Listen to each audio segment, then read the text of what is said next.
82 साल की उम्र में पूर्व केंद्रीय मंत्री जसवंत सिंह का निधन। कई महीनों से बीमार चल रहे थे। पीएम मोदी ने ट्वीट कर जताया दुख।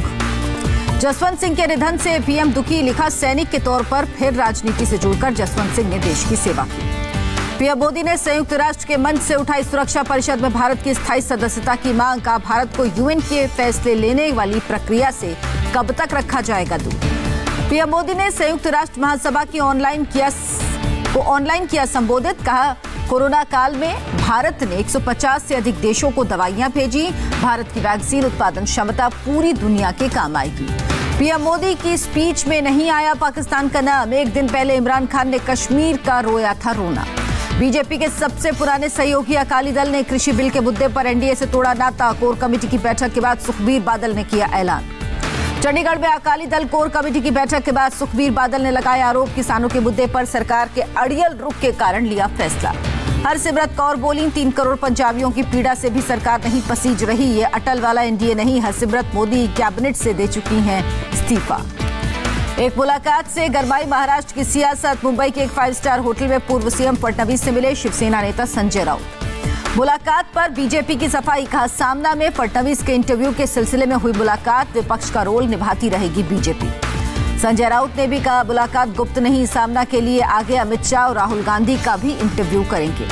ड्रग्स केस में एनसीबी के सामने दीपिका सारा और श्रद्धा कपूर की पेशी। एनसीबी ने तीनों का मोबाइल जब्त किया। फोन से डेटा को किया जाएगा रिकवर। पूछताछ के बाद एनसीबी ने कहा, किसी भी सितारे को दोबारा पेशी का नहीं दिया गया समन। अभी तक 18 लोगों की गिरफ्तारी। दीपिका से एनसीबी के गेस्ट हाउस में 5.5 घंटे पूछताछ। दीपिका ने मैनेजर करिश्मा से चैट की बात मानी, ड्रग्स लेने से किया इनकार।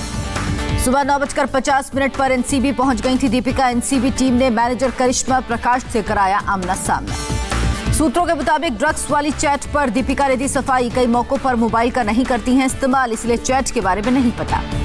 दीपिका से एनसीबी के एसआईटी चीफ के पीएस मल्होत्रा के नेतृत्व में 5 सदस्यों ने की पूछताछ।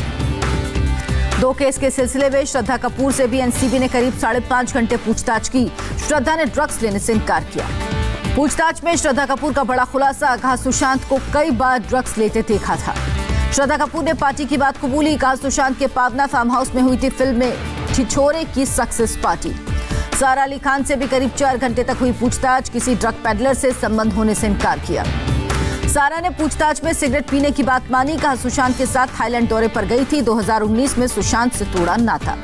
ड्रग्स केस में सारा और श्रद्धा से एनसीबी के रीजनल ऑफिस में हुई पूछताछ। सारा को एनसीबी ने पावना फार्म हाउस का वीडियो दिखाया।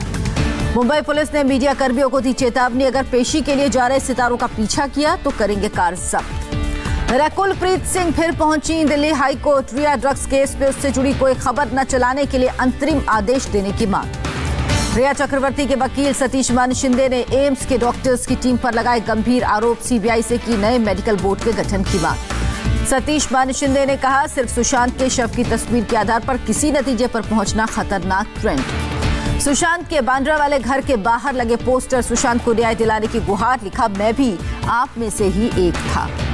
एनसीबी ने मुंबई के अंधेरी इलाके में 4 जगह छापेमारी की। एनसीबी के 6 अधिकारियों ने की रेड।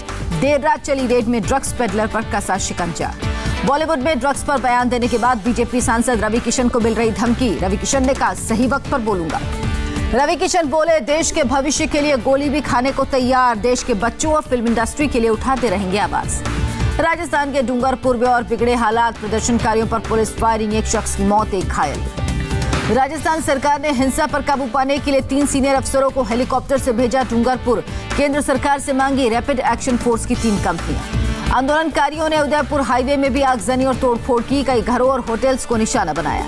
पंजाब में किसानों का रेल रोको आंदोलन जारी। अमृतसर समेत कई जगहों पर पटरियों पर किसान। प्रयागराज में अतीक अहमद गैंग पर कार्रवाई जारी। शार्प शूटर अरशद और राशिद की अवैध बिल्डिंग पर प्रशासन ने चलाया बुलडोजर।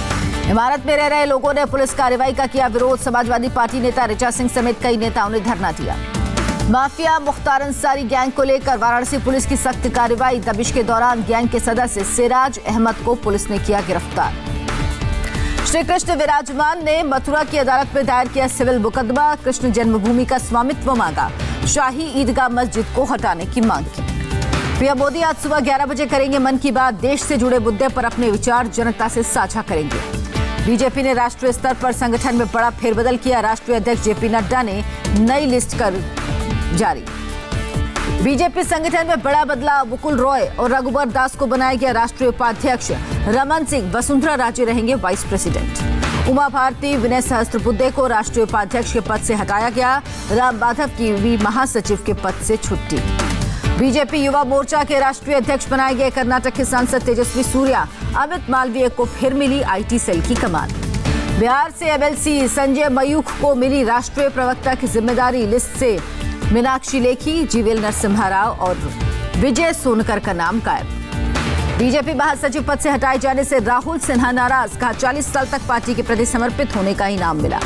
कर्नाटक के सीएम बीएस येदियुरप्पा ने जीता विश्वास मत। विधानसभा में 6 घंटे की बहस के बाद कांग्रेस का प्रस्ताव ध्वनि मत से खारिज। ममता बनर्जी ने राज्यपाल को लिखा खत, संविधान के दायरे में रहने को कहा। बिहार के मुख्यमंत्री नीतीश से जेडीयू दफ्तर में मिले पूर्व डीजीपी गुप्तेश्वर पांडे। राजनीति में आने की अटकलें तेज। गुप्तेश्वर पांडे ने कहा, नीतीश से राजनीति पर बात करने नहीं गया था, अपने ऊपर विश्वास जताने के लिए धन्यवाद जताने गया।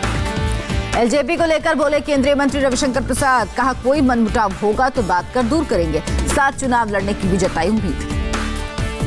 बिहार में कांग्रेस ने भी दिखाए तेवर। कांग्रेस स्क्रीनिंग कमेटी के अध्यक्ष अविनाश पांडे ने कहा, सभी सीट पर लड़ने को तैयार। आरजेडी के साथ सीट बंटवारे पर सहमति बनी तो मिलकर लड़ेंगे चुनाव। संजय राउत ने बिहार चुनाव पर तंज कसा, कहा अगर मुद्दे खत्म हो गए हैं तो मुंबई से पार्सल किए जा सकते हैं। इंदौर की रैली में ज्योतिरादित्य सिंधिया का कमलनाथ पर अटैक, कहा बहु बेटियों के साथ विश्वासघात करने वाले सबसे बड़े गद्दार। देश में 60 लाख के करीब पहुंचा कोरोना ग्राफ। एक दिन में सामने 88,600 नए केस। कुल मरीजों की संख्या 59,92,000 के पार। देश में कोरोना से एक दिन में 1,124 लोगों की मौत। अभी तक 94,503 लोगों ने दम तोड़ा। दिल्ली में कोरोना से पिछले 24 घंटे के दौरान पिछले 70 दिन में सबसे ज्यादा मौत, 46 लोगों ने दम तोड़ा। सामने आए 3,372 नए मामले। कोरोना और डेंगू से जुड़े रहे दिल्ली के डिप्टी सीएम की हालत में सुधार, नॉर्मल वार्ड में शिफ्ट किए जाएंगे। पश्चिम बंगाल में 6 महीने बाद 1 अक्टूबर से खुलेंगे सिनेमा हॉल। ममता ने किया ऐलान, डांस और मैजिक शो को मिलेगी इजाजत। केरल में कोरोना का रिकॉर्ड, 7,006 लोग संक्रमित, 21 लोगों की मौत। आंध्र प्रदेश में बीते 24 घंटे में कोरोना से 7,293 लोग संक्रमित, 57 लोगों की मौत। तमिलनाडु में बीते 24 घंटे में कोरोना से 5,647 लोग संक्रमित, 85 लोगों की मौत। जम्मू कश्मीर में कोरोना से और 1,217 लोग संक्रमित, 20 लोगों की मौत। जयपुर में एक तरफा प्यार में एक सिर फिरे युवक ने युवती की गोलियों से भूनकर हत्या की, आरोपी युवक गिरफ्तार। नागपुर में 6 हमलावरों ने कार सवार बदमाशों की हत्या की, वारदात सीसीटीवी में कैद। पुलिस हमलावरों की तलाश में जुटी। गाजियाबाद के खोड़ा इलाके में पुलिस की कार्रवाई, 100 से ज्यादा मकानों में पुलिस ने छापा मारा। नोएडा में पुलिस के शिकंजे में मोबाइल स्नैचर, पुलिस ने 2 स्नैचर को पकड़ा। सड़क पर लोगों के मोबाइल झपटने का आरोप। गुजरात के गोंडल में नदी में गिरी कार, 4 लोग बचाए गए, 3 साल की बच्ची का सुराग नहीं। कोरोना काल में अहमदाबाद में बढ़ी साइकिल की मांग, बाजार में मांग के मुकाबले साइकिल की कमी। मथुरा में पटाखों से भरे मकान में धमाका, 200 मीटर दूर तक गिरा मलबा, 1 की मौत। यूपी के रामपुर में पुलिस टीम पर हमला, महिला और उसके प्रेमी को रेस्क्यू करने पहुंची थी टीम। इंदौर में 500 लीटर नकली घी बरामद, मुख्य आरोपी और उसके सहायक गिरफ्तार, 3 साल से बना रहे थे नकली घी। छत्तीसगढ़ के जसपुर में हाथियों की दहशत, हाथियों से अलग अलग हमले में 2 लोगों की मौत। हैदराबाद में बेकाबू कार डिवाइडर से टकराई, हादसे में गाड़ी का चालक घायल। हंदवाड़ा से लश्कर का आतंकी गिरफ्तार, आतंकी के पास से हथियार और गोला बारूद बरामद। हैदराबाद में बारिश से हाल बेहाल, बेगमपेट के ट्रिनिटी चर्च पहुंचा बाढ़ का पानी। जम्मू कश्मीर के बारामूला में बर्फबारी, बर्फ की चादर से ढकी वादियां।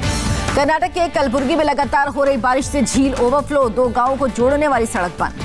लंदन में लॉकडाउन के खिलाफ सड़कों पर उतरे हजारों लोग, पुलिस के साथ झड़प हुई।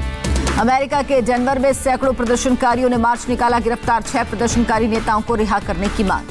पीएम नेतन्याहू के आवास के बाहर जुटे हजारों की तादाद में इजरायली प्रदर्शनकारी इस्तीफे की कर रहे थे मांग। आईपीएल में कोलकाता नाइट राइडर्स की पहली जीत, गिल के 70 रनों की पारी की बदौलत हैदराबाद को 7 विकेट से हराया। सनराइजर्स हैदराबाद के कप्तान डेविड वार्नर ने ली हार की पूरी जिम्मेदारी, 30 गेंद पर बनाए 36 रन। शेन वॉर्न ने रवींद्र जाडेजा को दुनिया के बेहतरीन फील्डर्स में बताया, कहा काश आईपीएल में राजस्थान रॉयल्स के लिए खेल रहे होते जाडेजा।